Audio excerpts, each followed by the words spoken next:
Without further ado, all right, Torah talks about the Yomim Tovim in quite a few parshas. Already as early as Parshas Mishpatim, and we have later Parshas Re'eh, and at the end of the Torah, and in the middle we have Parshas Emor and Parshas Pinchas. So in Parshas Mishpatim, Parshas Re'eh, it only mentions the Pesach, Shavuos, Sukkot. Same thing in Parshas Kisisa. But Pesach, Shavuos, Sukkot. Rosh Hashanah and Yom Kippur only get mentioned in Parshas Emor and Parshas Pinchas. Parshas is the Korbanei Musaf for all the Chagim, and also Parshas Emor has the detailed halachas of the different Yomim Tovim. So this is an obvious reason why, because Rosh Hashanah and Yom Kippur, even though they're Yomim Tovim, and it's up to Bezdin to sanctify the month of Tishrei in order to activate them, just like all the other Yom Tovim that are calendar dates, but they're not regalim. There's no chiyuv of aliyah l'regel on Rosh Hashanah and Yom Kippur. Even though on especially on Yom Kippur,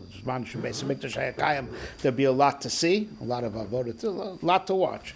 But there's no chiyuv to go to the Beis HaMikdash on Rosh Hashanah and Yom Kippur. That's just, it's not one of the three regalim. So that's why sometimes Torah only mentions these three in terms of, three regalim. It's only these two parshas of Emor and Pinchas where it talks about all Yomim Tovim that get mentioned. But otherwise, you see this cycle of three, and Rosh Hashanah and Yom Kippur are left out.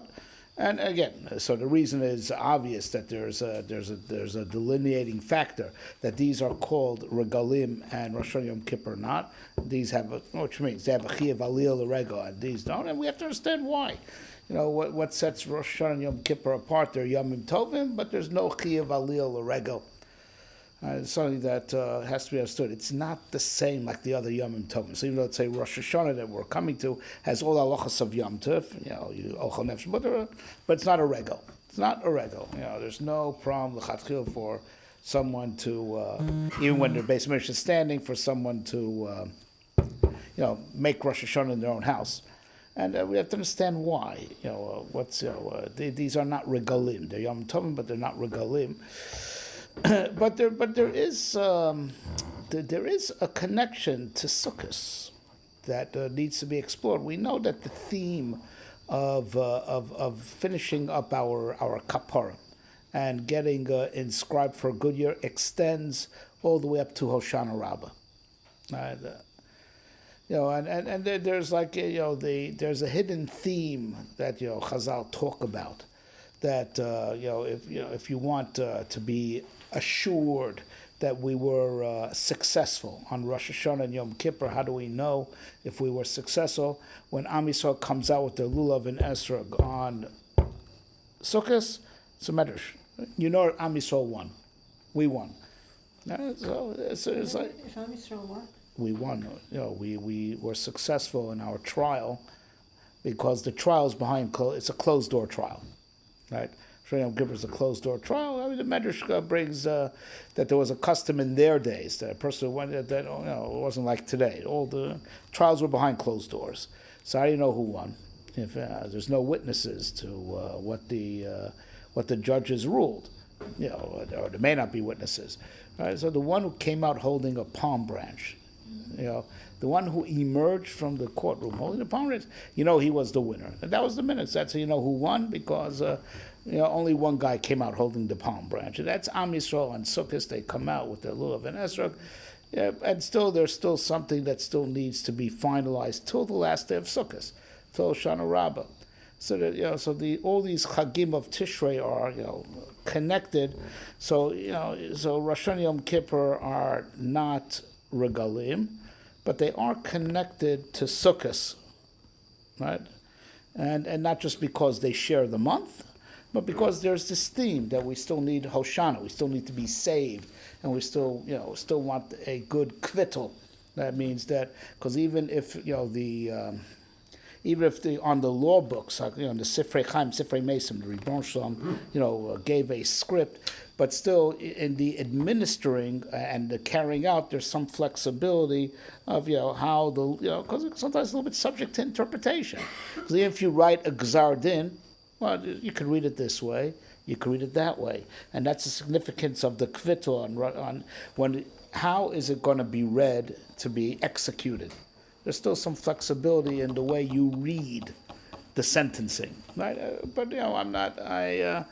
That's not the main talk for tonight. I'm just trying to understand. We want to explain in what way Rosh Hashanah Yom Kippur are different from the other regalim, and yet they're still connected to Sukkot. Another thing that needs to be understood is their position. They come between Shavuos and Sukkot. And that can't be a coincidence, besides the fact that they're integrally linked to Sukkot, like we just mentioned. But they're also connected to Shavuos, exactly where they're coming from. There's something very prominent by Matan Torah. The kol shofar holech b'chazak mod. And Torah emphasizes a few times that there's a lot of light and a lot of sound. The sound of Matan Torah was the sound of the shofar. Right? As the next holiday on the calendar, is Rosh Hashanah, Yom Trua Yelachem, shofar. So it's connected to Sukkot, and we could see a clear association to the Chag that came before it. There's the shofar, and it's something which we really should look into. That it's meant to be there. So even though it's not one of the regalim, it's meant to be there. Right between Shavuos and Sukkot.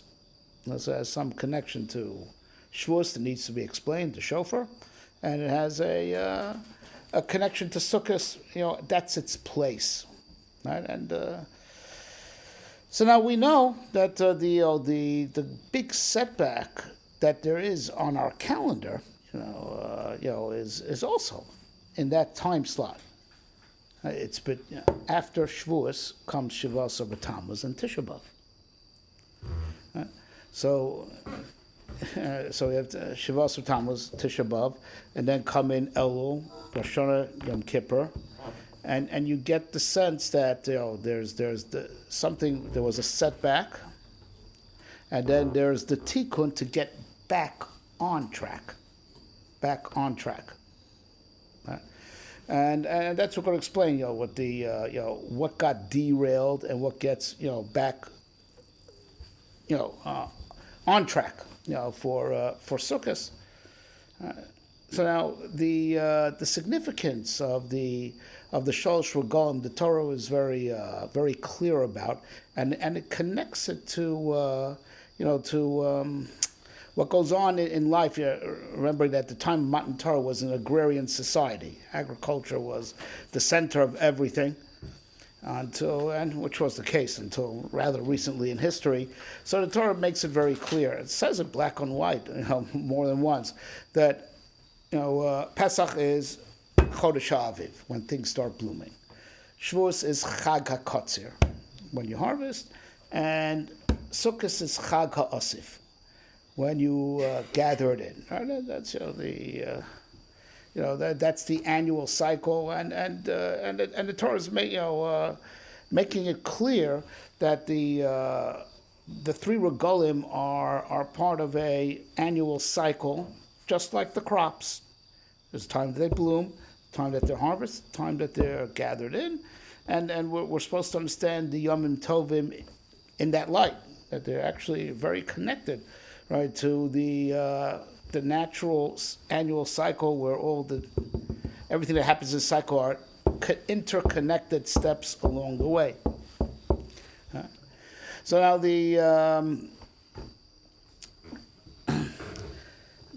there's something else. There's the cycle of life. Right? We know that there's birth. There's attaining bar bat mitzvah. Right? And then there's the further shleimus that's attained at the time of marriage, which is called to be boneh bayis, right? To build a house. Bias never be Israel. Right? And this also, corresponds to, the three regalim. Right? That on Pesach we were born as a people. Right? It's our birth, national birth. Lakachas goy mikerev goy. We are extracted a nation out of another nation. Like Chazal say, like taken out of the womb, as if Egypt was a womb. Mitzrayim, Meitzar, we were taken out. Right? Shavuos is the bar mitzvah. You become chayiv in mitzvahs. And Sukkot is the chuppah. Right? You go in, Sukkot is like the chuppah, and you go into your house. Right? So what are these three phases in life that are parallel to these three phases in the annual cycle of what happens, agriculturally? Right? So the idea is like this,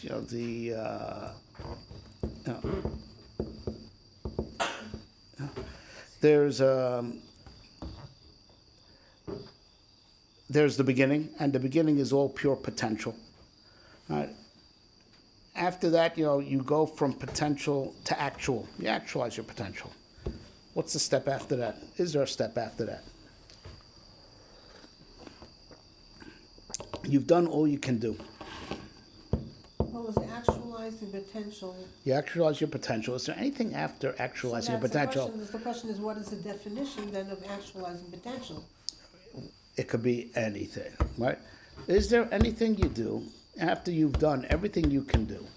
After you've developed every single talent you can develop? Is there anything after that? Maintenance. What? Maintenance. What? Using it. You can enjoy your reward for finally getting to that stage. It's like a grandparent. You've had your children. Now you're getting your interest. Right. There's a reward. Yeah. So here's the I totally agree with that, but that's what Olam Haba is for. I'm asking, is there something else in this world to do after you've actualized your potential? So you're born, like as in, Pesach, right? And you go become bar mitzvah, you grow into adulthood, as in Shavuos, bar mitzvah, and you emerge, right? And then, so you continue that process. Right? Is there anything else to do in life after that? In this world, I'm talking about in this world, before you leave this world. Does actualizing potential include avodas Hashem or not?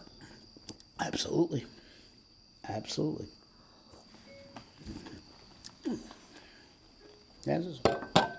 There is something else, because even after you've done all you can do, you have to internalize it. Made to say like this, right?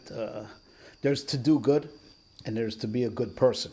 Now, you would think that these two things are synonymous. Not necessarily. Right? There's, which comes first? I guess one of these chicken and egg questions. Is it because you're a good person that you do good, or is it because you do good that you are a good person? It can be either Which came way. first? It can be either way, but we're supposed to do. No, that's not. It's not either way. It's both. No, it couldn't. I've explained it. We're supposed to do mitoch lo lishma lishma, Right. amiba lishma. Right. So that's the way that we should do it, because most people don't reach that level before they've actually gone and done. So you do, even though you haven't internalized it yet, and you don't really feel it yet. Yes. And then after you've done. Then And after you've done, eventually you do internalize it, which is the third step. Isn't it different for different people? Okay. Well, there's different phases, but we'll explain all this. So the thing is like this. You've done good in this world. Why do you take it with you to the next world? You accomplished here. You should be rewarded here. All mitzvahs should just be paid off over here. You made the world a better place. Fine, I like that idea. I agree. Right? I like that idea. I'm in. Right? Why do you get, in what way do in this world you did good. This is where you did your avoda. So this is where you should get paid. Right? Why you work here, you get paid there. No, certain What? there's certain mitzvahs you get paid, and Olam Haba and Olam Hazeh. Right. Should over aim for Right, one. but that's not the norm, you know. And Sure, Yeah. I can. Yeah, but yeah, you know, there are many things different. Bigahol, those mitzvahs you get both, and Olam Haba All and right. Olam Hazeh. yeah. So, or you take your mitzvahs with you. They say you can't take it with you, right? You can't take it with you, but mitzvahs you do take with you. Right. How? How is mitzvahs different from your wealth and whatever else, all your materials? They say you can't take it to the grave with you, but the mitzvahs you do take to the grave with you. How does it work? And you did those things here, Is that only on the Right. condition that you've internalized it, that you take it with you, or not? yes. You I mean, in a sense, changes you In a because sense. they change you. that's right. Because there's because you chose good, you did good, but it also goes every time you do good, it also boomerangs and your character changes also. Right. It makes an impact on you. It makes an impact on you. Right? And that's what, in that manner, you take your mitzvahs with you. Even though it was an action done here, whatever, the chesed, anything you did, the chesed you did, the lulav that you shook, right? But they're saying that it goes right back, it gets reinvested in the person himself, right? And that's what you take with you to the next world. That's the osif, the chaga osif, right? The ingathering. The ingathering, all the good that you've done is internalized and reinvested inside you who chose to do it. Right? All right. So That now, means that even if your motivation is not oh, that's the the point. most sincere, initially, that you should keep Right. doing things because ultimately you'll get there. Right. So right. So okay. So now, right. So very good.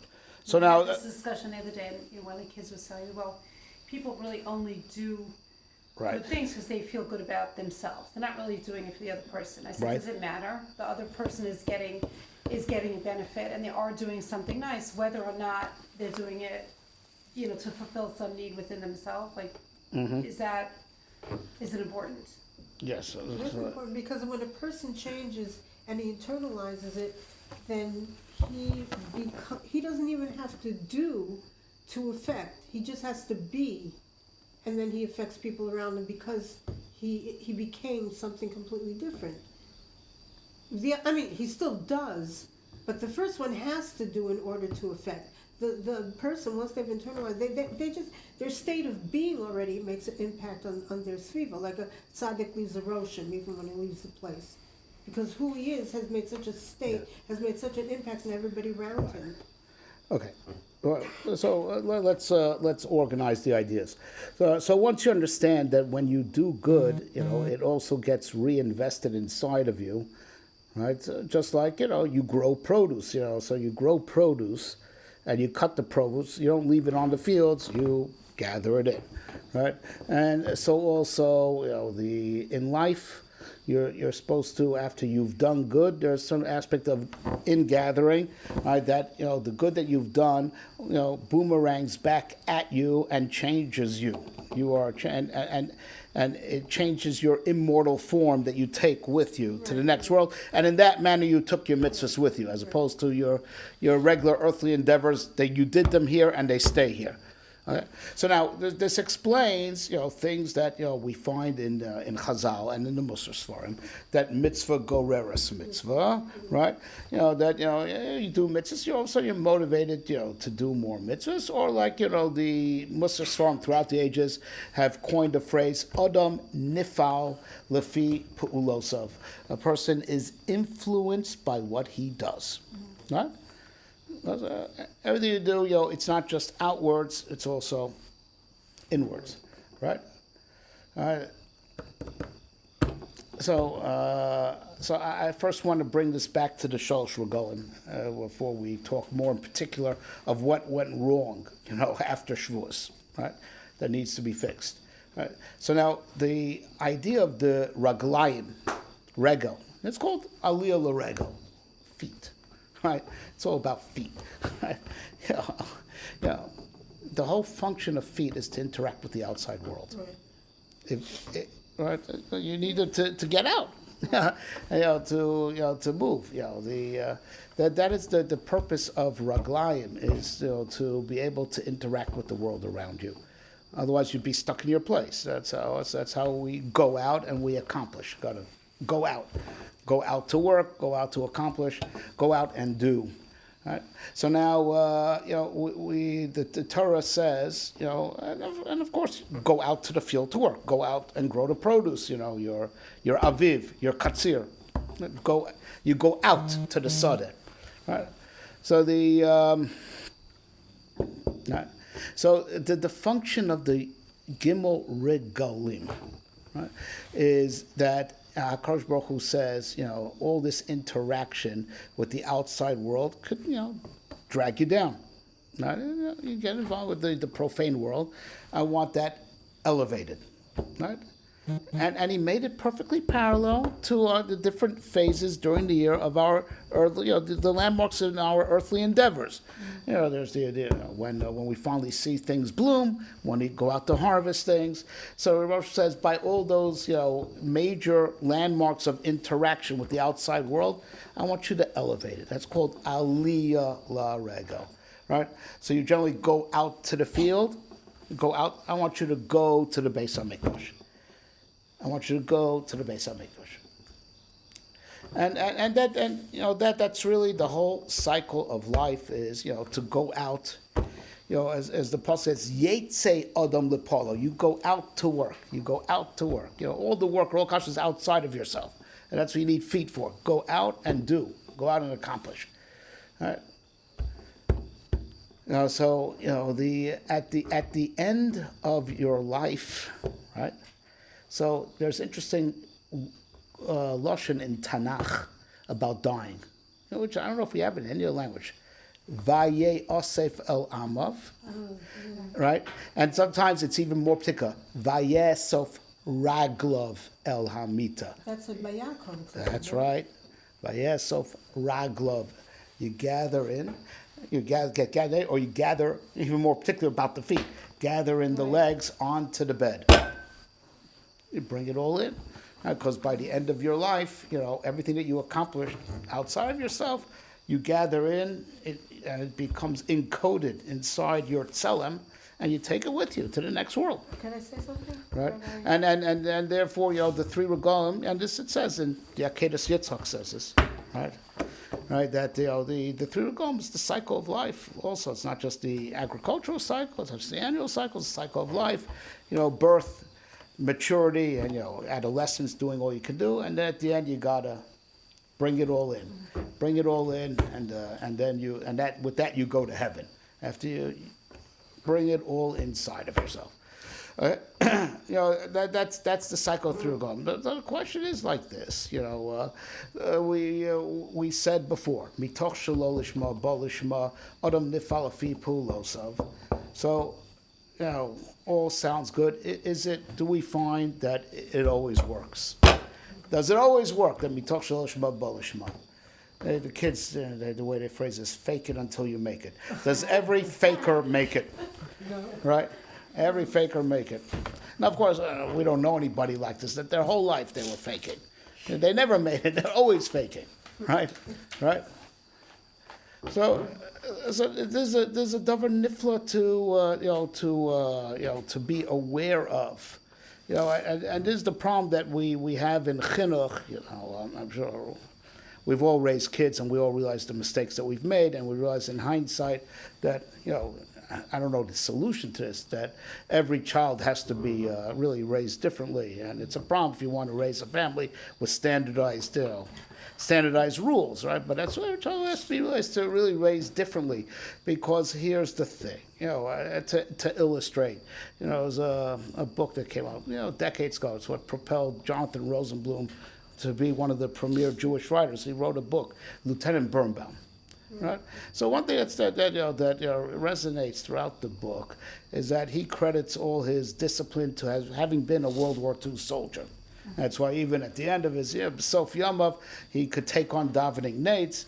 Discipline, I was a soldier. I was Now, I know a lot of people that, their time in the military ruined them, and after they get discharged, they can't function in life. They're the most we find it in kids. Amongst my children, I have one son that, loved, even though, he was a kid like all the kids, right? But he believed that the pressure cooker of an Israeli yeshiva ketana is the right thing. And he blossomed. That's okay, so it's hard, but I'm being disciplined, I'm being trained.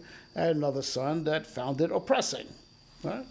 And, so how is it that, some people, the discipline, the discipline, takes and strikes root, and looking back, they're so grateful for this, and there are those that it was oppression, it was terrible. And they rebel, and they go the other way, right? Everybody's built so differently. Yes. So the question is, what is the difference? And the answer is like this. The question is whether your heart is in it or not. Whether your heart, if you believe that even if it's hard, but you believe that the discipline is right, so you accept it and you allow it to change you. You allow it, for the better. If you don't agree with it, so every moment of it is oppression, right? And it depends where everyone's heart is. So Nefesh Chaim says an amazing thing that is very ignored. And such a basic truth. He says, that which Chazal say, mitoch shelo lishma bo lishma, that's only if when you are doing the shelo lishma, you yourself want and are wishing to come lishma. It's not automatic. It's like, I'm weak, I wish I could do it lishma, so I'll start with shelo lishma. So because you want it to affect you that way, that's why it will affect you that way. Okay? So the the internalizing of any discipline, and certainly if we're talking about internalizing mitzvah, something spiritual, your heart has to be in it. Your heart has to be in it.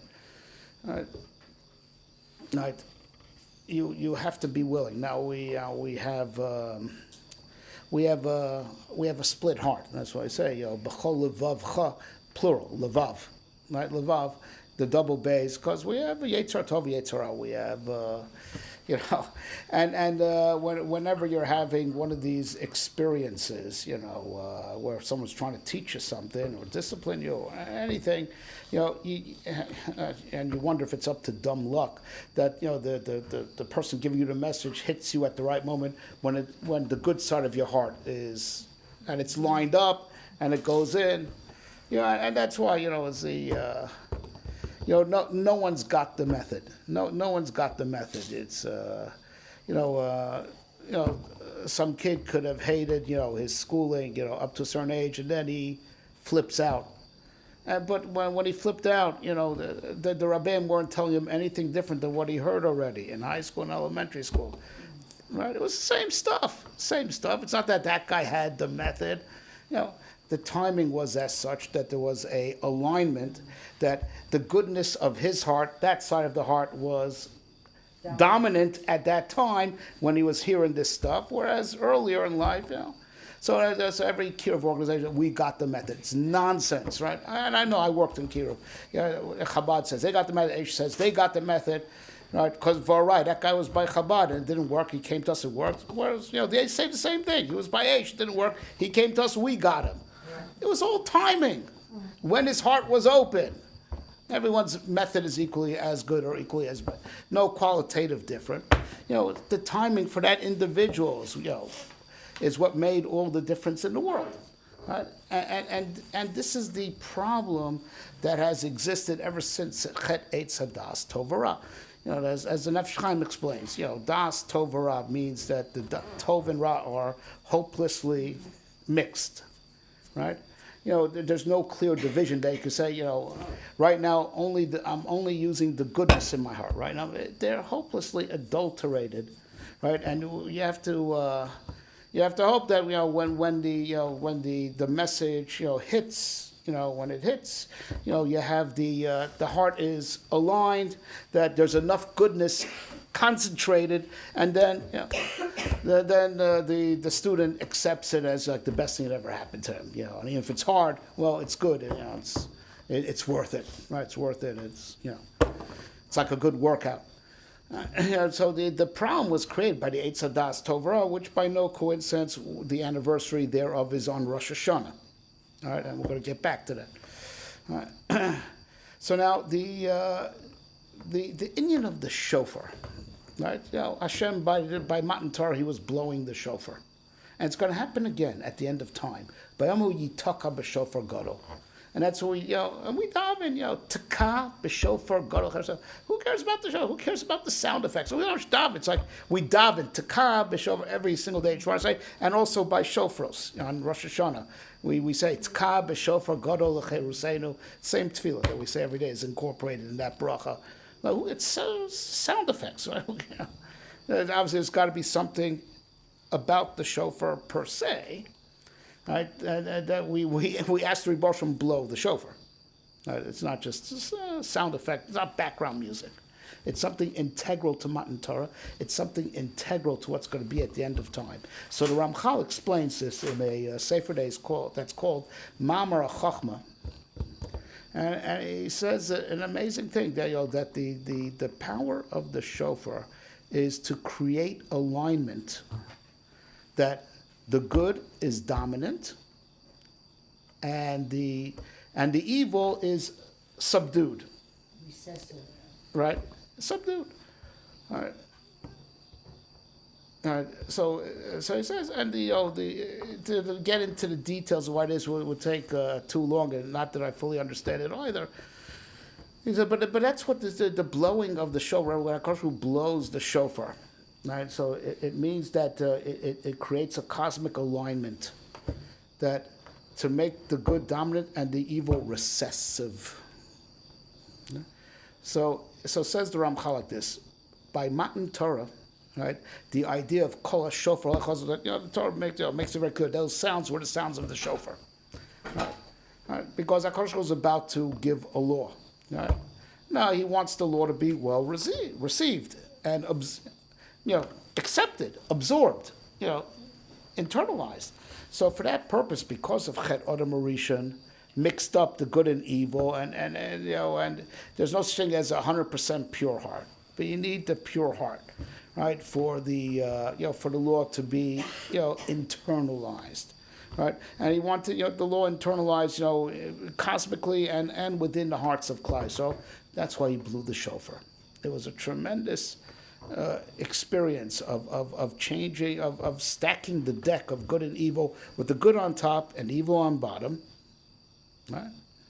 And if Am Yisrael would have held the level, right, we would have gotten the luchos, right? And what do the luchos represent? What do you do with luchos? It's not a kosher sefer Torah. Can't take it out for laning. What do you do with that stuff? What do the luchos represent? Right. They encapsulated, it was like a seed that encapsulated the whole Torah. It's more than that. The luchos represents the pure heart. Like the pasuk says, kosveim al luchos libecha. Right? If Am Yisrael would have held the level that they gained on Shavuos, and not succumbed to the ego, right? So the Torah would have been engraved in the heart, totally internalized, like the writing was engraved on the tablets. And we know that the first books were Ma'aseh Elokim. Even the tablets were divine. Because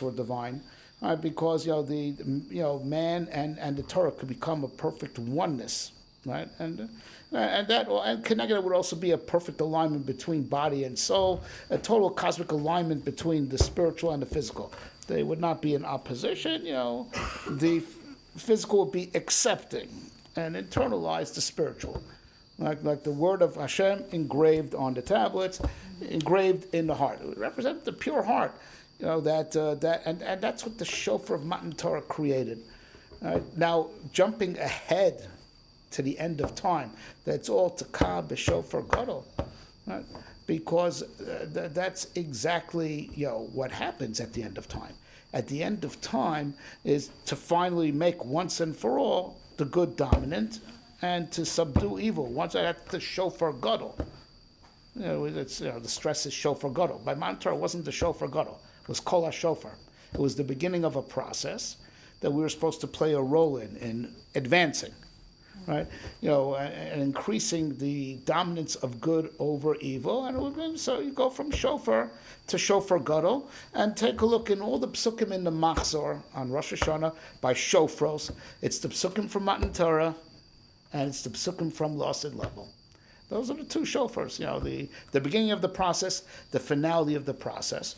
And that's why the immediate result of the shofar gadol is lecherusenu. The immediate result is Am Yisrael gets out of Golus. Because Am Yisrael being in Golus is a metaphor, we being one of the perks or the liabilities of being the chosen nation is that whatever's going on cosmically has to happen to us. We're a living metaphor of whatever's going on. And the way the Rebbe is manig the world, you could see a little microcosm of it, mitzvah what's happening to Am Yisrael. Am Yisrael being in Golus under the nations of the world is that the Tov is meshubed to the Ra. That the Ra is dominant and the Tov is, dominated by the Ra. So the shofar gadol is lecherusenu. The first immediate result is Am Yisrael is liberated, going from being under the umasom that which are evil, dominating the good. So now Am Yisrael, the tov is yotze lecherus. That's why that's the immediate result on the spot, and because Am Yisrael on earth plays out whatever is going on cosmically. So the immediate result is, the liberation of Am Yisrael, that we're not subjugated by the Umas Ha'olam anymore, just like the good is no longer subjugated under the evil, right? And that's the, and that's a very necessary process to have internalization, because like we said, all the good that you do could be lost on you, even though you're the one doing it. Right, because if you're not doing it with a pure heart, right, it doesn't get reinvested back into you. It has to, it has to fall upon a pure heart. Well, it's a famous word from, they say, named the Kotzker Rebbe, "Ve'odvim ha'ela al levavecha," on your heart, right? Why does it should be bil levavecha? It doesn't always go in, right? If the heart's rotten, right, it doesn't go in. But, says the Kotzker, the Eitzah is, if you ever did something good, try to stay connected to that goodness. Don't forget about it. It should be stacked up on your heart for when the heart finally opens up. It'll go in. So you have to try to always, not to be if it's something good, it didn't affect you at the time. Try to keep a living memory of it. Try to stay connected to that event, so as when the heart does shift, and it could penetrate, it'll be there, it'll be al levavcha, so it could go bil levavcha at the appropriate time. So it's you had one of these experiences, but it didn't hit you the way you should. Just try to stay connected to that experience, right? So when your heart shifts, there'll be something left of it to penetrate. So stack it up on top of your heart and leave it stacked there. Don't lose your connection to it until it could go bil levavcha. Right? So now what happened, by the Cheta Egel, right, and subsequently Tisha B'Av, it's Shavasar Thompson Tisha B'Av, right? There's a common theme over there, and that's a broken heart, right? All right. We said the luchas represent the heart, and the luchas were broken in response to Cheta Egel. There's something also about the Beis HaMikdash,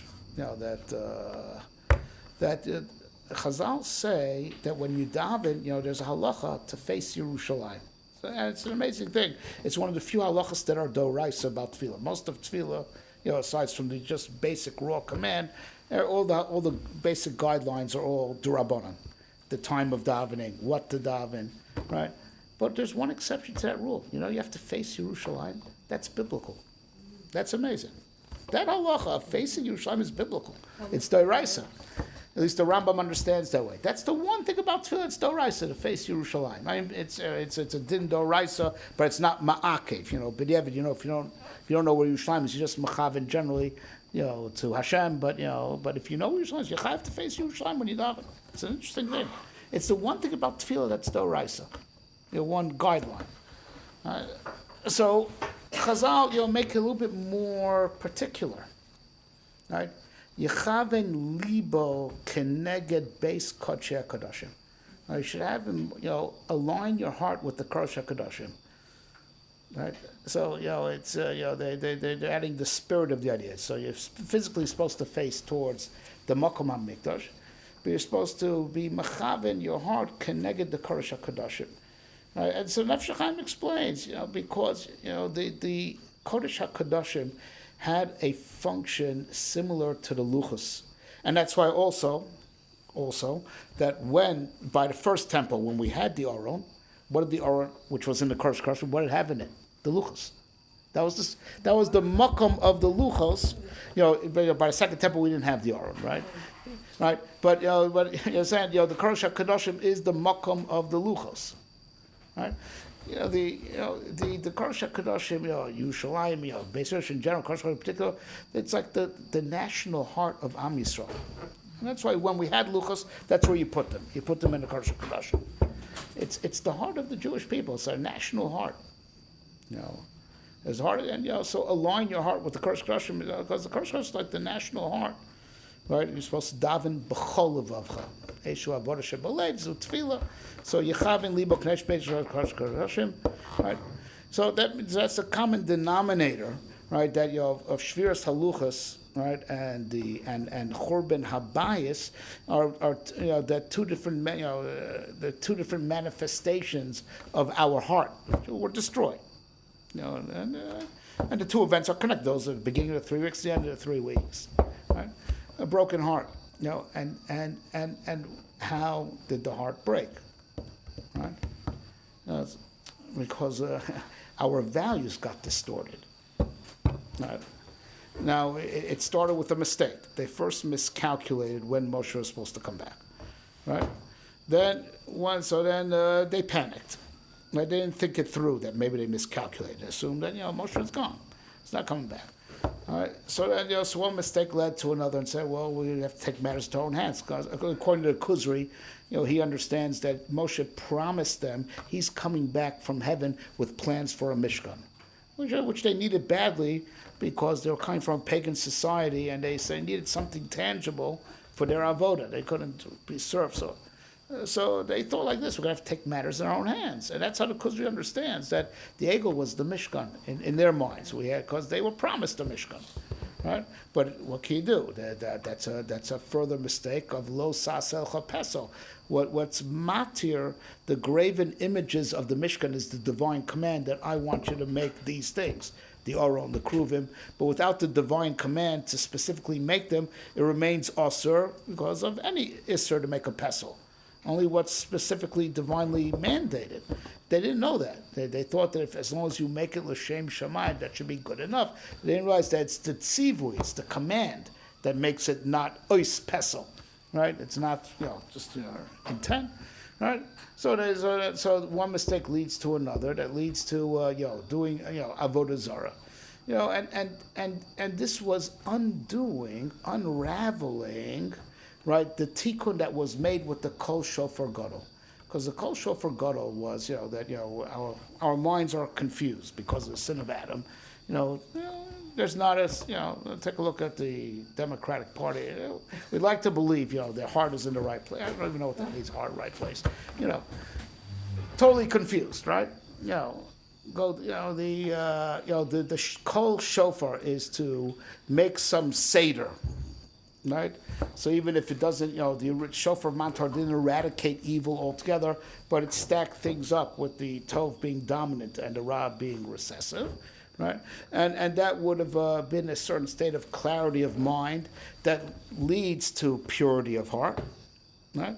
But now, falling into their confusion, right? They got mixed up. That's the problem of that's what we say, al chet shechaton v'lecha besimhon levav, right? Confusion of the heart. It's the worst thing, right? When you get confused, you're lost. You're lost, right? You've lost your moral yardstick, right? And you perpetually need a moral yardstick because things are adulterated with evil because sin of Adam. You can't lose connection. with your, your moral GPS, your moral yardstick, and that's what they lost. They got confused. Right? And that's why the indirect result to that, there's shviras haluchos. The heart is no longer pure because the seder of making the tov dominant and the ra recessive, right? That was undone. That was unraveled. That was and then later down the line, right? The same thing repeated itself with the Cheder Meraglim. They managed to confuse Am Yisrael. They managed, even though Am Yisrael was able to think it through within 24 hours, and that's why they thought they would attack, and capture Eretz Yisrael himself, the Ma'apilim, right? Too late, and Moshe Rabbeinu warns them it's not going to work anymore because once the confusion gets in, it takes a lot of work to root it out. It takes a lot of work to root it out. And that's what the Gemara says. Shabeshta kevan da ol. Right. Once you give a Talmud a confused message, it strikes root in the heart. It's not okay. Heard one piece of confusion, one piece of no. It has a real detrimental effect on the heart. That's the Gemara explains it because Yoav wanted to kill his Rebbe for giving him disinformation. Right? That's Yoav ben Tzruya. In the end, he didn't, but he really wanted to kill him. Why? Because Shabeshta kevan da ol. Disinformation is has a lethal effect. On the heart because the heart is like a wild horse, that needs to be disciplined because the Tov and Ra are just freely infiltrating each other, creating a great deal of confusion, right? And adding confusion, offsets a balance that's very difficult to keep in the first place. So, this is what these two chatoim, the Cheder Meraglim and the Cheder Ego, added to Am Yisrael's confusion, right?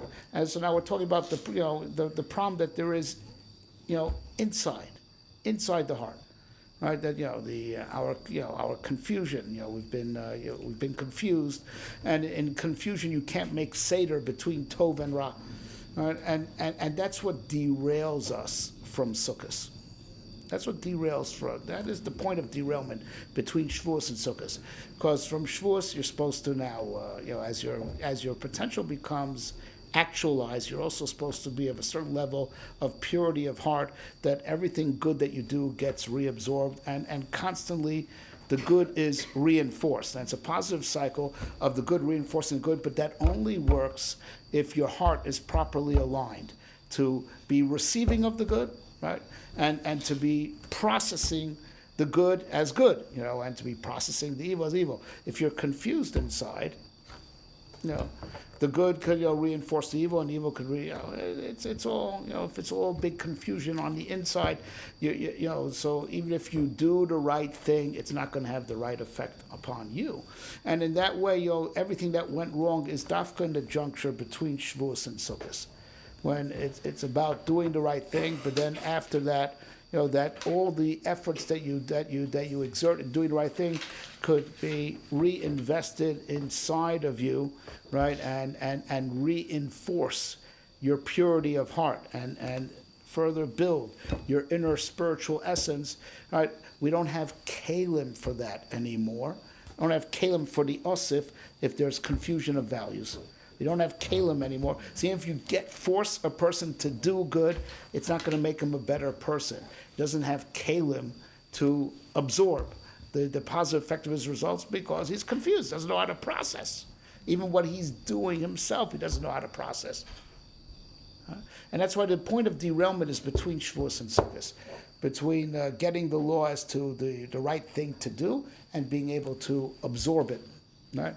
And absorb, which has the added effect of reinforcing the good inside of you, right? And reinforcing the good that's inside the cosmos gets reabsorbed. The positive action gets absorbed to reinforce the good. That's what got derailed, and that's what needs to be rebuilt. So if a person is in a state of confusion, Yes. and you tell them, well, do this and do this, how are you gonna leave it, how are you going to, you're saying it's not gonna help because the That's right. confusion's already there. That's correct. So what? That's can correct. you- So- What answer can you give them? So that's why Rosh Hashanah and Yom Kippur is not another thing to do.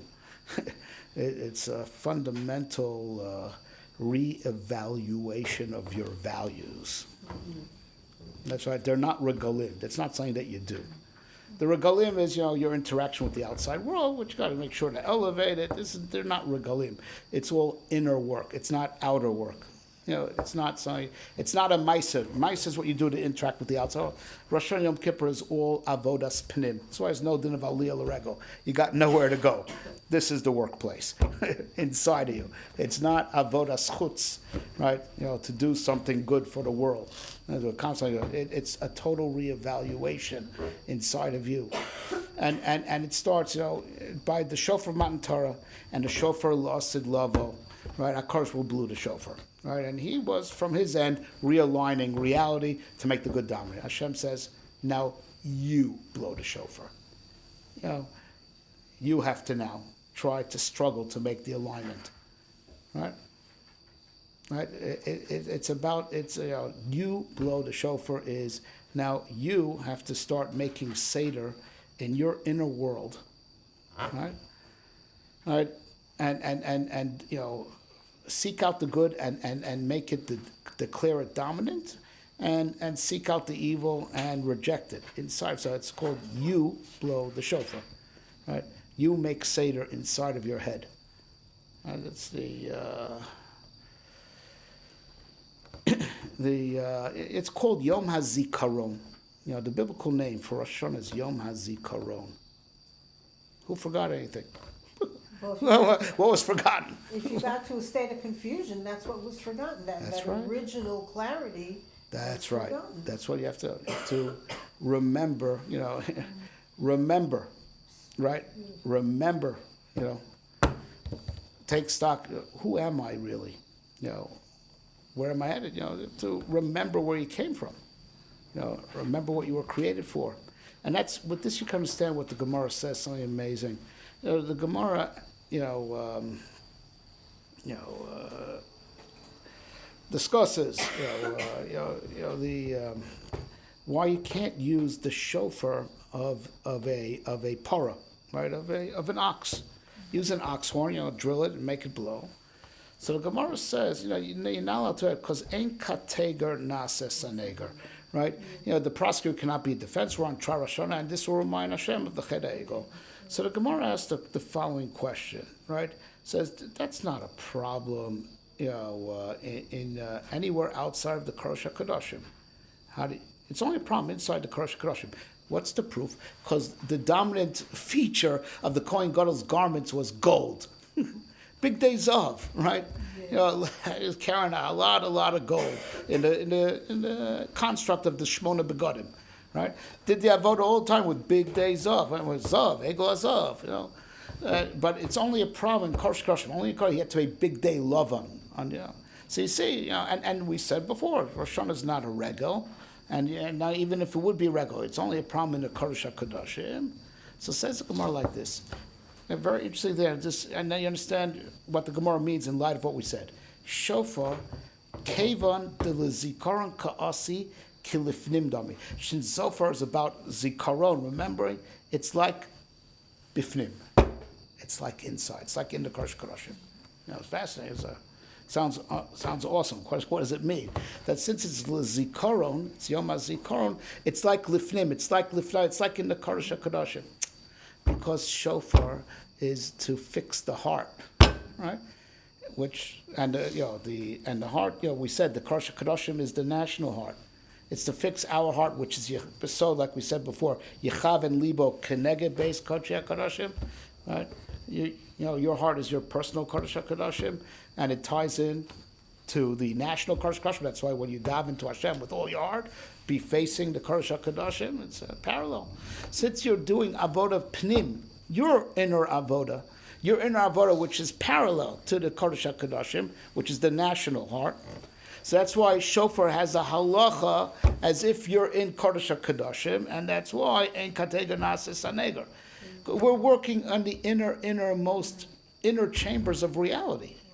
Our inner chambers, like going to our core programming, and that's really the difference between Rosh Hashanah and Yom Kippur. We'll explain this. We're going into our core program, our core chip, right, to do root work, to get everything realigned, right? That's the power of the shofar. Zikaron Kasi.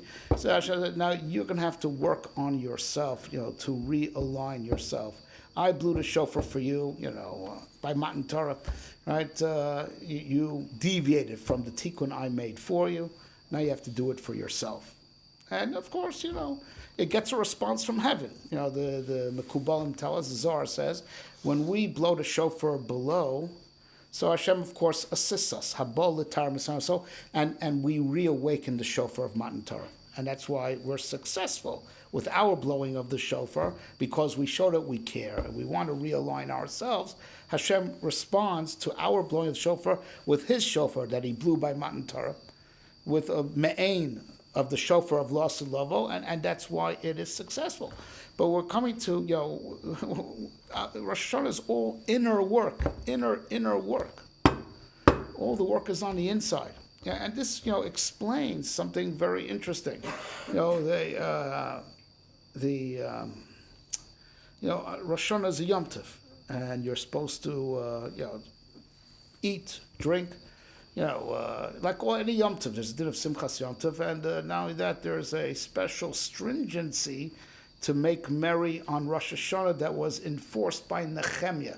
Because Nehemiah tells the story. They came back, it was Rosh Hashanah, everyone's crying, Yom Adin. And he says, no, you go home. You go home, you have to eat, drink. Right? And from there, some poskim say it's also to cry in Rosh Hashanah, right? Because that pasuk in Nehemiah, right? It has to be. What do you mean? It's Yom Adin. So it's written in the name of the Arizal that at the time of the blow, and also by the same token, there's no vidui in Rosh Hashanah, even though we're on trial, right? Right? No vidui, but yet it's brought down in the name of the Arizal. Some things that are seemingly in contradiction. Anyone who doesn't cry in Rosh Hashanah has a rotten soul, right? If you go through Rosh Hashanah, you don't shed a tear, but it becomes clear when you read the other passages from the Arizal. It says the time for crying and time also to say vidui even, is all in your mind at the time of the blowing of the shofar, because outwardly, in the outside, mitzad called the regel, as it's not a regel, but mitzad the outwardness of Rosh Hashanah, it's a Yom Tov. The intense introspection, it's all root work. It's all going on inside. The crying, you should cry internally, and just the opposite. If you do it externally, so it's a show. and Rosh Hashanah is all about avodas pnim, zikaron. It's all about changing your mind. That's why it's called Rosh Hashana. That's what I'm saying. Now, why is it called Haschalas Hashana? Tchilas Hashana. Right? They say because you're worried, changing your head. Yom HaZikaron. It's all about changing the mind. Mitzad the guf, it's Yom Tov. And just the opposite. Make sure that you keep the focus internal by, and don't make it a show, because if you do it externally, so it's external. No. Externally, it's Yom Tov, right? The whole avodah, it's avodas pnim. It's all inner work. It's all to, reevaluate your core values. So the intensity, the regret, the crying, it's all on the inside, not on the outside. Right? It's not a regal. It's not about a certain interaction with the outside world. It's not about elevating it's all avodas pnim. It's literally all in the head. It's Rosh Hashana. It's working on the mind. It's working on the mind to reevaluate. So that's how it fits with the theme. That's how it fits with the theme of being Mamlech HaKadosh Baruch Hu, coronating, because that's the core value. the core value that we have to get straight, that we start from is, HaKadosh Baruch Hu is the Melech and His word is law, right? And that's where it starts from. When you get that core value straight, the other values fall into place. Right? It's the beginning. That's where it starts from. All right. So now there's two other there's two other aspects to this that fit with this day. So first of all, HaKadosh Baruch Hu says, you're going to go back to the root of the problem. Rosh Hashanah is the anniversary of Chet Adam Rishon that created the root problem that wasn't totally remedied at the time of Matan Torah, right? All right. So therefore, Hashem says, on the day where it all started, that's where you make the tikkun. So on the Rosh Hashanah, the day that Adam was created, the day that Adam sinned and brought confusion to himself and the world, that the whole struggle of destiny, right, is to undo, the confusion that Eitz Hadas brought to the world. So on this day we do this avar. It's a countermeasure. It's something interesting. It's brought down. The Ramchal says, we know the din is up to chatzos. Right?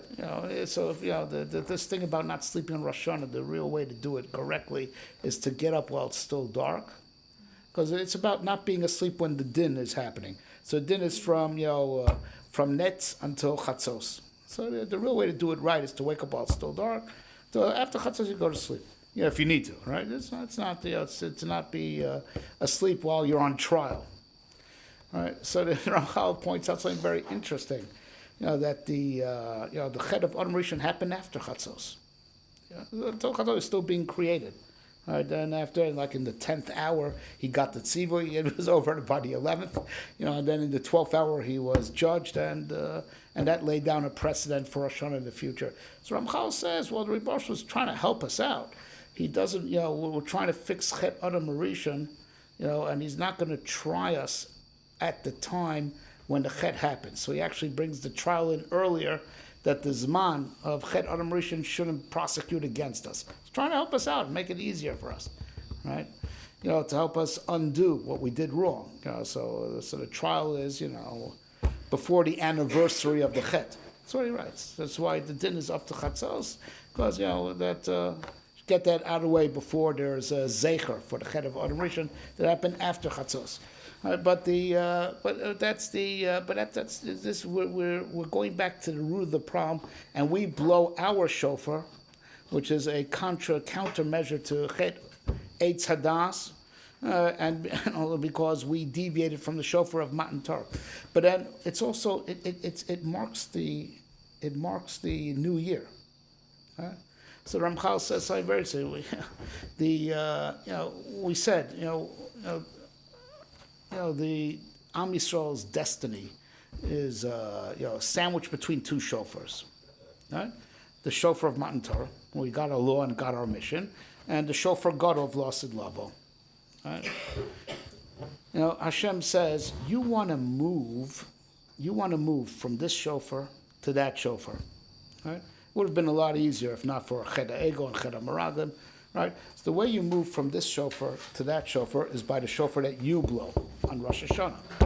So that means what moves the wheel of time that we're progressing, in our, for lack of a word, the evolution of ourselves and the world, that the good becomes what moves the wheel of time is the shofar of Rosh Hashanah. That's why the year switches on that day.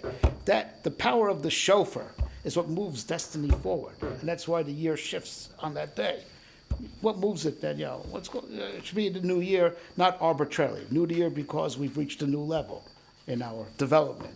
The shofar of Rosh Hashanah pushes the progress from the shofar of Matan Torah towards the shofar of Lasid level. That's why it's the day where the year shifts. It's with the power of the shofar, of realigning our values. Right? That's what moves the wheel of destiny forward. That's what turns the wheel of time in a constructive way. That we're progressing. Right?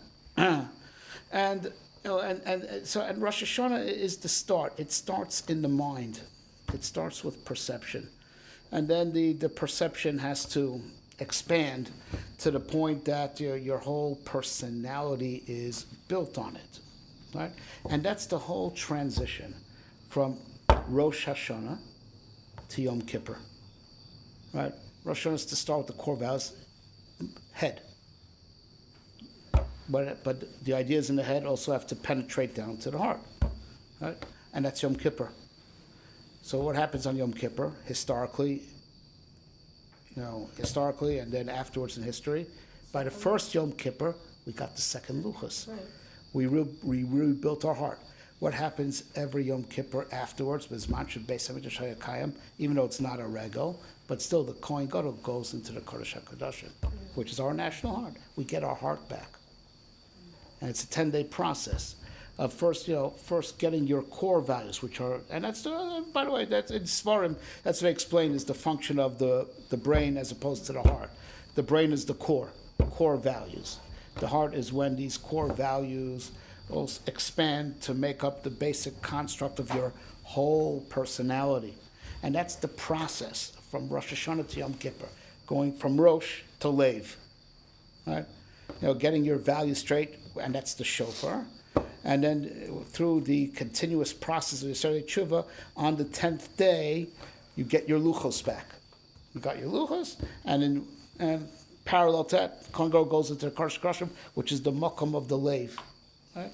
And these two chagim, they're not regalim. It's all about inner work. The regalim are about outer work, right? Your interaction with the outside world and elevating that, and in the schus that we reroute, we rebuild the mind and heart and get our values straight. That's how we get everything back on track for Sukkot, and connects to Sukkot, because when we've purified the heart, we can now internalize. Without that, there's no asif. There's no bringing all our mitzvahs and making it a part of ourselves, because if you're corrupt on the inside, even if you do good, you're not connected to that good that you do. That good cannot be reabsorbed. And that's why there's position that these are not regalim, it's kulu avodas hapnim, but it facilitates the asif, and that's why it connects. And it finalizes with Sukkot, that it puts us in a position that all the good that we do, right, can now be reabsorbed in ourselves, in our cosmos, right? To bring about the Tikkun Hashon. All right, thank you very much. Ksiv Chasima Tova. Much Ksiv Chasima Tova. Much Ksiv Chasima Tova. Much Ksiv Chasima Tova. Much Ksiv Chasima Tova. Much Ksiv Chasima Tova. Much Ksiv Chasima Tova. Much